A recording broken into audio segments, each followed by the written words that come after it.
Former President of the Nigerian Senate, David Mark, has paid a visit to former military President Ibrahim Badamaasi Babangida at his hilltop residence in Minna, Niger State, ahead of the 2019 general elections.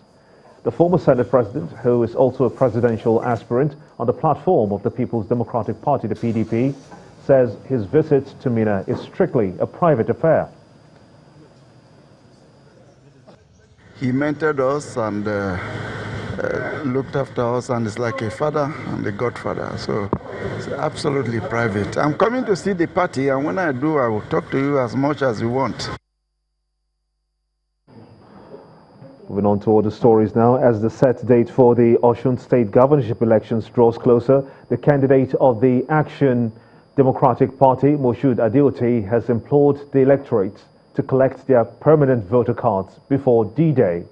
He made this call at the party's campaign held at the Enua Palace Square in Ile-Ife in Osun State.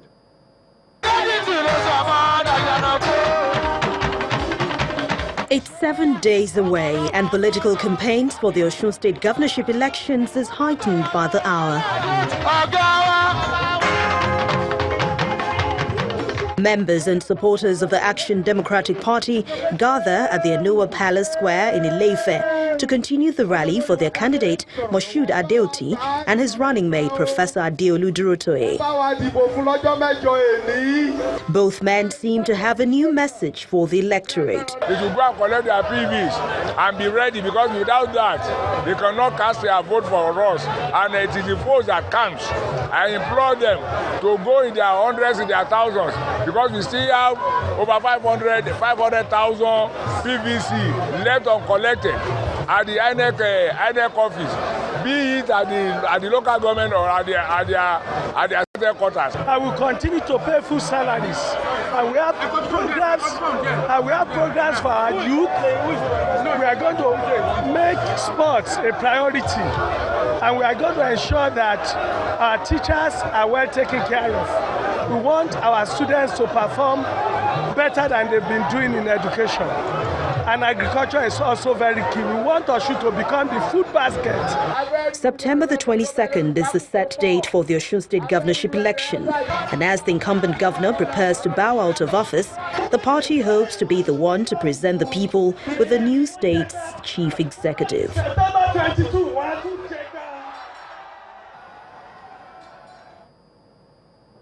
In the meantime, the ruling All Progressives Congress, the APC, also rolled out its drums in Ede town as it receives two-time Speaker of the Osun State House of Assembly, Honorable Adejare Bello, who has just decamped from the People's Democratic Party, the PDP. Adejare was received to the party by the incumbent governor of the state, Ralph Aregbesola, as he promised to deliver Ede both north and south for Boyega Oyetola come September 22nd governorship election. I had a fantastic short period of 6 months of governance with Adejare Bello as the Speaker of the House of the State Assembly. It was a congenial, he has a congenial personality, and I enjoyed working with him. His principles are quite reliable and dependable. He did his best while with me, and we have had a cordial relationship ever since then. I respected his political choice as he too respected mine. I'm happy that he has ultimately decided to team up with the Progressives. It's about 24 hours before the debate organized by Channels Television and its partners for the Osun State governorship election. Some residents of Osun State have been brainstorming on the various issues germane to the people. In the pre-debate event held in Osogbo, the convener of Transition Monitoring Group and Chair Ward C, Dr. Abiola Afolabi, emphasizes the essence of an election debate and need for those who want to govern to listen to the yearnings of the people. Realize that oftentimes people make promises, and when they make promises, maybe at a campaign ground or during a debate, they don't fulfill those promises. So the whole process here is to ensure that we strengthen governance so that when people make promises, when candidates make promises, and if they peradventure become the governor of the state, we can hold them accountable to it. This is a process that has been started. It's been done before in Ogun State. It's done before in Lagos State. Where the charter movement goes back to the candidates who then later became governors of the state to make demands and ask them to do some things which they eventually did for them. We see this as a powerful tool for Nigerians to be able to make governance much more accountable. And those are indeed live feeds right now. The stage set and all is ready for the debate tomorrow. Our crew is on ground to set the right atmosphere and mood for the conversation around critical issues that will shape Saturday, September the 22nd's governorship election. It's a 2-hour televised debate that will see the candidates discuss issues ranging from the economy to infrastructure, security, unemployment and job creation. So keep a date, 7 p.m. live on Channels Television tomorrow, Sunday.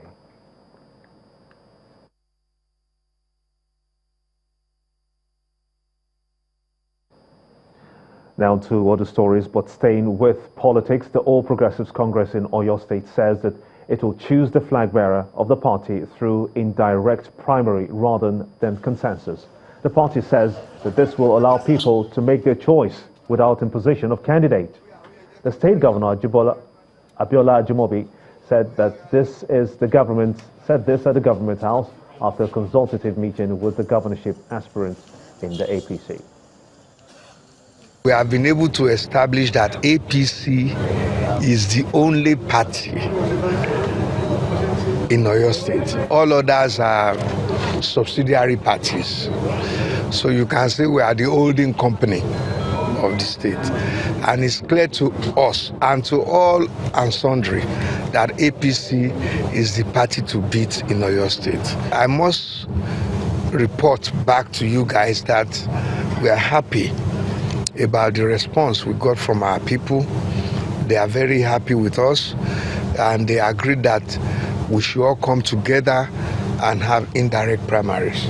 In fact, as you see them now, they are sitting down, writing a communique or an agreement whereby everybody decided that, look, whoever is eventually chosen as the flag bearer of the APC and all other candidates will be acceptable to all contestants, to all aspirants.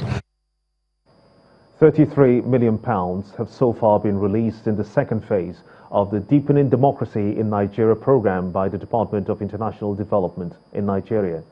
This is according to the head of the DFID at a forum in Abuja as part of activities marking the International Day of Democracy by the British High Commission. The phase 2 of the project, which has been running since 2014, is to end in 2020. And it seeks to strengthen democratic governance in Nigeria by supporting legislative and electoral bodies as well as civil society organizations. Our correspondent Kayla Megwa now reports. International Democracy Day 2018, with the theme Democracy Under Strain, Solutions for a Changing World, presents to the world an opportunity to look for ways to invigorate democracy and find answers to the challenges it faces. Get the one with the big microphone. That is the reason for the Deepening Democracy in Nigeria program, funded by the Department for International Development. So the sorts of things that program is doing is supporting voter education and making sure that people understand their rights and understand how they can get their voter card and what they need to do on election day. We're producing electoral maps and listings for public use, supporting a range of stakeholders to ensure oversight and the credibility of the elections process, but also the pre-elections process. The Deputy British High Commissioner spoke on the non-partisan partisanship of the British government and why the strains on democracy must be tackled. We do not have and will not have a preferred candidate. What we want to uphold is the process. That's what matters to us. That's what we will be supporting. Political counsellor at the British High Commission spoke on stakeholder engagement in the Deepening Democracy in Nigeria program and what impact they hope it will have on the 2019 general elections. I think there has been tremendous progress made in Nigeria since democracy returned in 1999, and I think we would highlight particularly that in 2015 it was the first peaceful transition from an incumbent regime to an opposition party, and that was achieved I think far more peacefully than many people had anticipated it could be. So that's incredible progress, and we would like to see 2019 build on that. The Deepening Democracy in Nigeria project has been on since 2014, and this phase 2 of the project is costing the British government £47.4 million, of which £33 million has been disbursed already. Now, there are questions around monitoring and what the monies have been used for. Well, the DFID says this process is open to an annual review and annual audit to ensure that monies are used for what they are being disbursed. Kayla Megwa, Channels Television News. You're watching the news at 10 on Channels Television, live from Lagos. Let's quickly shift our gears now, shall we, to business news with Anne Nwaudo.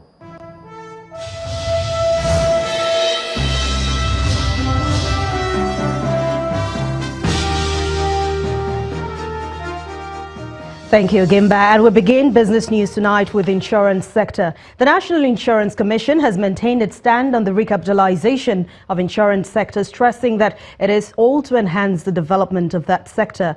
At a meeting with correspondents in Abuja, the Commissioner for Insurance, Mr. Kari Mohammed, said the policies are not targeted at persons but aimed at developing the sector. Just yesterday, a federal high court in Lagos asked the Commission to stop the implementation of its minimum solvency capital policy pending the expiration of a 30-day pre-action notice.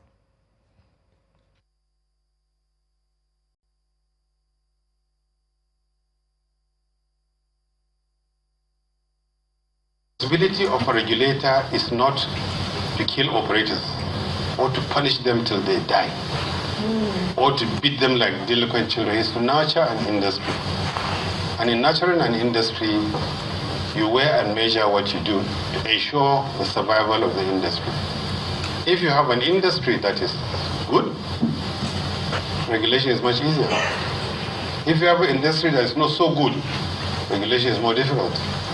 You have to, at every instance, one thing every law provides, especially to regulation, is the prerogative to use initiative. For example, if half a market has one issue, the same problem, and you deal with all of it the same way, you're going to kill some. You are going to kill the confidence of consumers in that industry. Let's check out how the market fared on the second trading week in the month of September. The Nigerian Stock Exchange has ended deeper in the red, down by 5.02%. That's after recording heavy sell-offs in 4 sessions. The all-share index closed the week at 32,327.59 on Friday, after a lone gain of 0.95%, while all 5 key sectoral indices, especially the industrial goods, all finished lower. But when you compare it to the last week's performance, total turnover of shares rose by 0.5% to 960.94 million units, worth 18.329 billion naira in 16,896 transactions. But for the price chart, it's recorded negative margin of 13 gainers and 58 losers, leaving 98 unchanged. Egypt has signed a deep-water oil and gas exploration deal with Royal Dutch Shell and Malaysia Petronas. It's worth about $1 billion, and for 8 wells in the country's West Nile, Niger. The country's petroleum ministry says the government also signed a second $10 million deal with Rockhopper, Kuwait Energy, and Canada's Dover Corporation for exploration in the Western Desert. Egypt plans to be a regional hub for trade of liquefied natural gas after a string of major discoveries in recent years, including Zohor, which holds an estimated 30 trillion cubic feet of gas. That's business news tonight. Thanks so much for watching. I'm Anne Nwaudo. It's back to you, Gimba.